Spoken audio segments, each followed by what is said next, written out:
So what we have above the blue box there is an Imirie Shim, and how you install this is when you go to put your super on, you put this Imirie Shim there. Now under the shim, and I'll say it again, under the shim will be a queen excluder.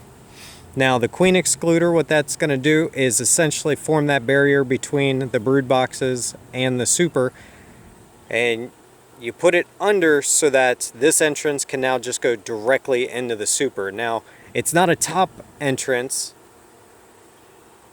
as they're not climbing up and under the top cover to get into the hive. They are actually going in at the bottom there, and because they're doing this, it allows them to just fill nectar into those into that super there.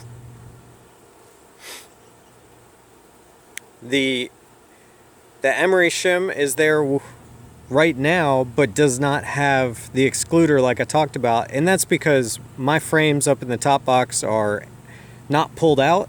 I'm just leaving it like this. They'll pull those frames out. It's easier for them to get up in there, pull it out, and then once they do start pulling it out, I'll throw in the excluder. Now you may be saying, well, that leaves some extra space, they're going to make burr comb, it's terrible.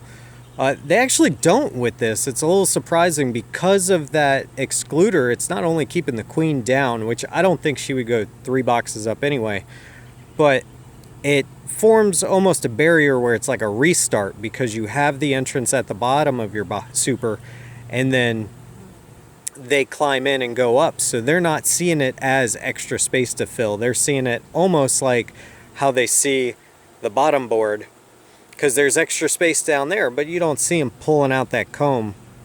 So it's a pretty cool little device, something you may want to consider. Really, it's a situationally based sort of tool. So if this is something you want to use, go ahead and use it. If you don't, you may have something like this over here where you just have your 2 brood boxes and then your super above. Maybe this one has a queen excluder, but maybe yours doesn't. You don't have to use them, but I have certain ways that I do things here so that I can be successful in what I want to do. These 2 hives don't produce the same thing for me because I have a plan of what I want to do each year. So I have this guy. It'll produce one kind of resource or product for me, and this one will produce something else. And then as we go down the line, that one's actually empty, but it looks real nice, so I leave it out. And then that last one down there produces something completely different than the other 2. So just make sure you go in and you have a plan each year and you stick to it. All right, because of what we saw in the hive, potential signs of swarming because the bees were backfilling brood a little bit, we're going to give them another box, and we're going to use something called a nadiring method. So our empty box is down here. So that box has just frames, no drawn out wax. This was the bottom brood box. We've also added a queen excluder and an Imirie Shim, which has an entrance here. That's what makes it the Imirie Shim. Then we will put the resource box, which was the top brood box.